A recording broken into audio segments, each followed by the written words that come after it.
Merhabalar sevgili balık ve yükselen burcu balık, ay burcu balık olan çok değerli arkadaşım. Hoş geldin sevgili balık burcu. Umarım çok ama çok iyisindir. Değilsen bile en kısa sürede iyi olmanı diliyorum sevgili balık burcu. Peki 23 Mart ve sonrası bakalım 9 gün içinde seni neler bekliyor balık burcu. Ben 9 güne niyet alıyorum ama sen ne zaman denk gelirsen o andan itibaren senin için de geçerli olabilir. Yani mutlaka alman gereken bir mesaj vardır. Neticede enerji okuması yapıyoruz arkadaşlar. Hemen bakalım. Son kez karıştırdım.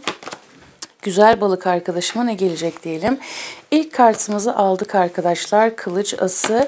Şimdi burada gerçekleştirmek istediğin yeni bir başlangıç var ama sanki böyle hani şey deriz ya, o benim bebeğim gibi.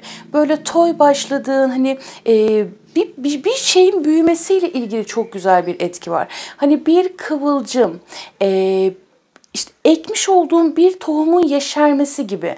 Diyor ki bu 9 günlük süre içerisinde bununla ilgili gerçekten güçlü bir ilerleme ve yol kat ediyor olacaksın.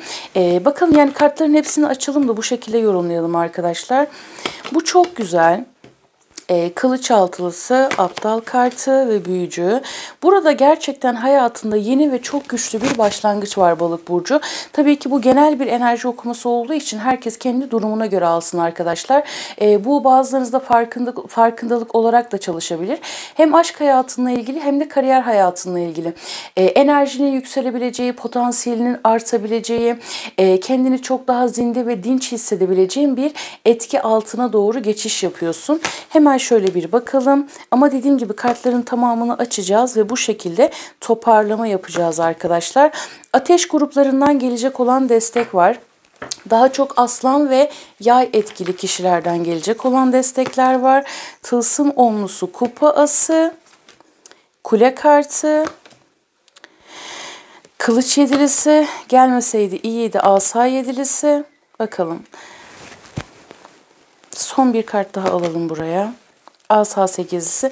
Şimdi öncelikle ilk yapmam gereken uyarılar. Alışverişlerine karşı dikkat et. İletişim diline dikkat et sevgili. Bakın burada evet bir hayal kırıklığı olabilir ama neticede günün sonunda günü kurtarıyorsun sevgili balık burcu. Şimdi burada kılıç yedilisi her türlü alavere dalavere. Bunlarla ilgili durumlara dikkat et. Örneğin işte bilmediğin yabancı numaralar seni arayabilir. İşte WhatsApp'tan arayabilir, telefonla arayabilir. Gelen linklere tıklama. Projelerin, fikirlerin varsa bunları lütfen gizlemeye çalış. Hani kapını iki kere kilitle, şey denir işte, neyse o cümleyi söylemeyeyim. Kontrollerini çok iyi yap. Yaptığın alışverişlere dikkat et. Her duyduğuna, her gördüğüne inanma. İletişimle ilgili özellikle her türlü konuya dikkat et. Yani burada bir kandırılma, aldatılma durumları söz konusu. Hani burada başkalarının oluşturacağı sorun ve yani başkalarının oluşturabileceği sorundan dolayı senin yaşayabileceğin sıkıntı olabilir, tamam mı? Şimdi bunlara karşı dikkat et. Bunlar direkt uyarı.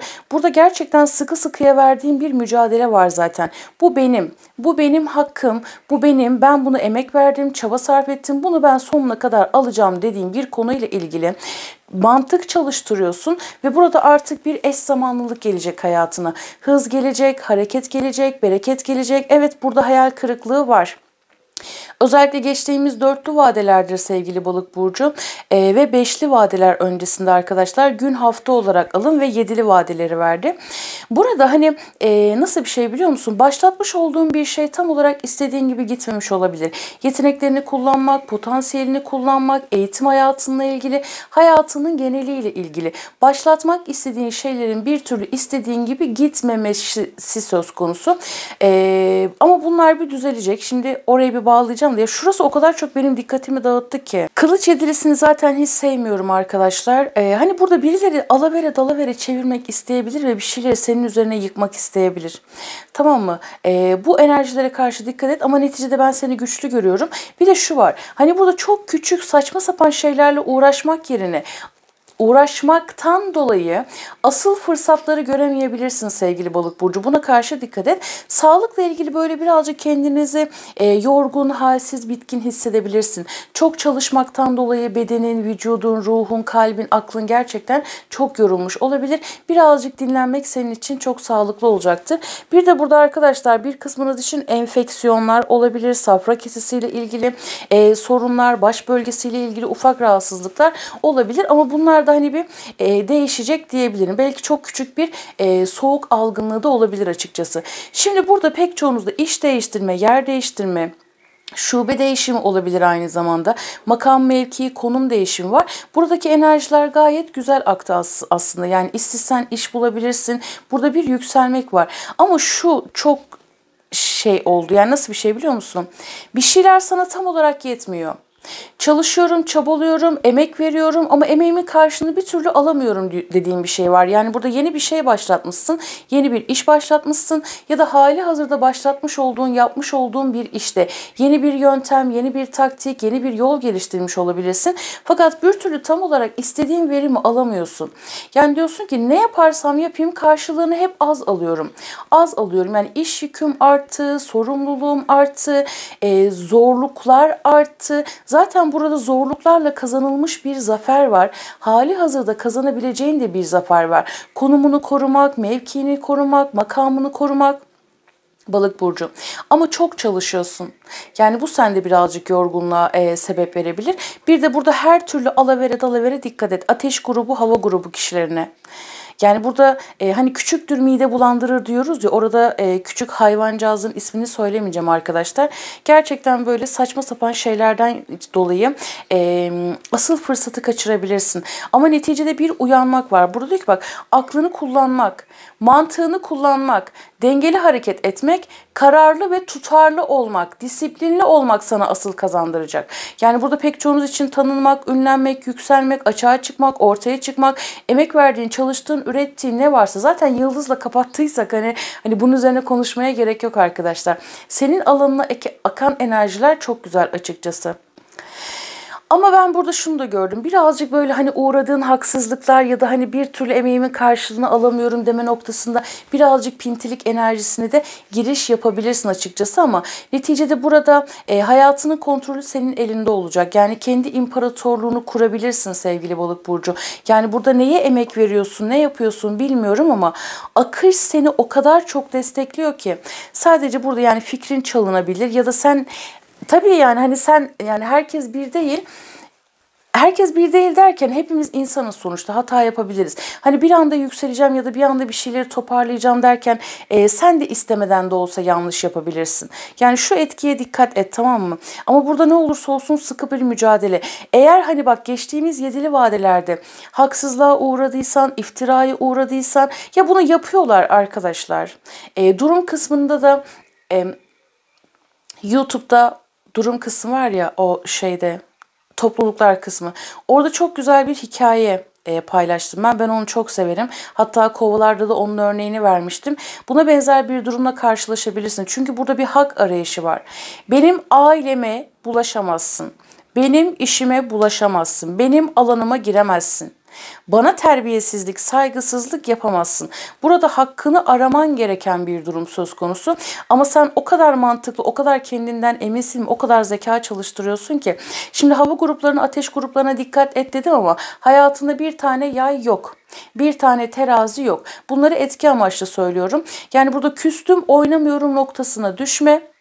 Kimsenin seni duygusal olarak da manipüle etmesine lütfen izin verme. Sen kendinden eminsen ve yaptığın işi doğru yapıyorsan, ki her meslekte kötü var arkadaşlar, bunu unutmayalım. Ve hani bir şeyi ötekileştirmek ya da kötüleştirmek istersek her şeye tükaka diyebiliriz. Değil mi? Hani mesela ortada bir şey var. Ya o çok yanlış, o çok çirkin dersin. Ama çok kaliteli görülen bir şeydi. Ama mutlaka kötüleyenler hep olur. Yani çürük çarık hep vardır sevgili balık burcu. O yüzden hani böyle küçük şeyler senin moralini bozmasın lütfen. Bu uyarıyı veriyor. Bunun dışında zaten tüm bu konuları dengeye getirebileceğin ve gerçekten hani bu başlattığın şey neyse, Bunların üstesinden gelebileceğini söylüyor. Ama burada ya şurası benim dikkatimi o kadar çok dağıttı ki yani diğer güzel kartları birazcık göz ardı ettim. Sistem tarafından çok desteklisin. Aile içerisinde de gerçekten sevinebileceğin olumlu bir haber ve olumlu bir gelişme var. Burada çok sıkı bir çekişme ve mücadele var arkadaşlar. Yani yasal olmayan bir konu ya da hani biri gerçekten bir iftira atabilir ya da senden bir şey çalabilirler. Yani zaten direkt kılıç yedirisi hırsızlıktır yani. Fikrin, projen, düşüncen, içeriğin, her şeyin. Davalık bir durum olabilir bazılarınız için. Hakkınızı aramak için böyle bir yola başvurabilirsiniz. Yani burada çok büyük bir çekişme var ama sen burada başarılısın. Yani aklınla elindeki özellikle hani davalık konuları olan arkadaşların varsa delil toplamak istiyorsan bu sana verilecek. Yeter ki bak çünkü burada fırsat var. Yeter ki oturma. Hani fırsatları, seçenekleri gör. Davalık konuları olanlar için söylüyorum. Delil arıyorsan bulacaksın. Yani bu sana gelecek sevgili balık burcu. Yani burada bir hakkını ispatlamak var. Konumun, statün, yaşın, mesleğin ne olursa olsun.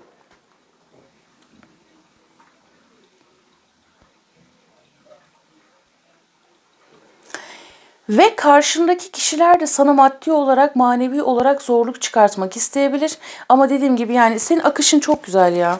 Hani sende akan enerji çok güzel arkadaşlar. Bakar mısınız yani? Kupa ası, büyücü, asa dörtlüsü çok güzel. Etkinliklere, organizasyonlara katılabilirsin.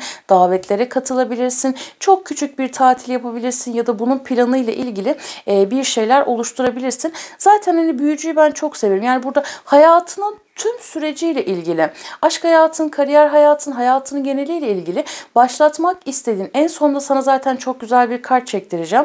Başlatmak istediğin tüm enerjilerde çok şanslısın. Yani zaten bütün elementler sende var. Tecrübe var, eğitim var, yetenek var. Anlatabiliyor muyum? Hani her şeyde zaten tamsın aslında diyor sevgili balık burcu. Tabii arkadaşlar bazı şeylerde bize doğuştan verilir. Yani doğuştan yeteneğin vardır. Bunu belki bazılarımız küçük yaşlarımızda bunu fark ederiz ama bazılarımız çok geç yaşlarda fark edebiliriz. Yani 40'ında da fark edebilirsin, 50'inde de fark edebilirsin ya da hiç fark etmediğin yeteneğin bir anda ortaya çıkabilir. Aa benim buna da mı yeteneğim varmış diyebilirsin. Yani burada çok çok güzel, potansiyel oldukça yüksek, enerji akışın oldukça güzel diyebilirim açıkçası. Yani emeklerinin karşılığını alma noktasında da bunun sana geleceğini düşünüyorum sevgili balık burcu. Çünkü akış çok güzel arkadaşlar. Peki bakalım şimdi diğer mesajlara bakalım. En sonunda sana kart çektireceğim. Balık burcu arkadaşım için ne gelecek diyelim. Ve kavuşmak. Burada arkadaşlar ayrı kaldığınız aşk hayatınızla ilgili biri varsa o kişiyle kavuşabilirsiniz. Bir araya gelebilirsiniz. Hatta bazılarınız evlilik teklifi alabilirsiniz ya da bununla ilgili konuşma gerçekleştirebilirsiniz. Zaten evliysen, ilişkin varsa eşinle, partnerinle yakın zaman yani birbirinize bir zaman ayırabilirsiniz. Hani bir gün birlikte kalalım ya da şöyle bir şey yapalım gibi. Aranızdaki tutku, sevgi, anlayış çok daha artabilir açıkçası. Bak kapana kısılmış. İşte buydu bak. Birileri seni gerçekten sıkıştırmak istiyor. Balık burcu. Ama sen burada gerçekten çok mantıklı hareket ediyorsun ki öyle de davranman lazım. Az önce bak yine onun altını çizeceğim. Ateş ve hava grupları dedim yani yok yani. Etrafında tam Koç burcu vardır. En iyi dostundur. Başka koç vardır. Düşmanındır. Böyle düşünün. Yani burçtan ibaret değiliz. Bunu etki amaçlı yani mesaj amaçlı söylüyorum sadece. Ama burada bak üstesinden geleceksin. Birileri gerçekten seni sıkıştırıyor. Buradaki asa yedilisi de öyle zaten. Ve gerçek aşk. Aşk çok güzel. Hani zaten kupasıyla birlikte duygular şelale. Aşkla yapabileceğin bir işe doğru gitmek. Hayatındaki kişiye daha çok aşık olmak. Partnerin, eşin varsa. Ay gerçekten hani ben doğru kişiye karar vermişim diyebilirsin. Ama hani İlişkisinde sıkıntı, şimdi burada kulede var ya, ilişkisinde sıkıntı olanlar, aldatılanlar, kandıranlar, kandırılanlar varsa bu 9 günlük süre içerisinde açığa çıkabilir ve burada bitiş yaşayabilirsin. Doğru partnere doğru geçiş yapabilirsin. Hani ben bu konularda çok hassas olduğum için bu tarz şeyleri çok doğrudan söylemeyi doğru bulmuyorum. Zaten kimse söylemesin sevgili balık burcu. O da zaten fala girer arkadaşlar yani.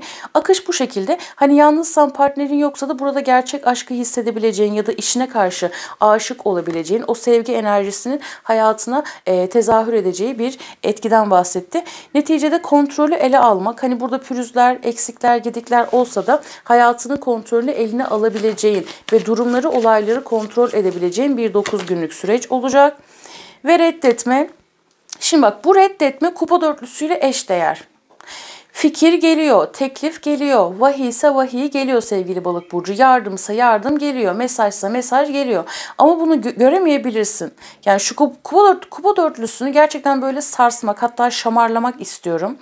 Buna düşmemeye dikkat et balık burcu. Bu da birazcık hani senin o hassas tarafından vurulmanla alakalı olabilir. Tamam.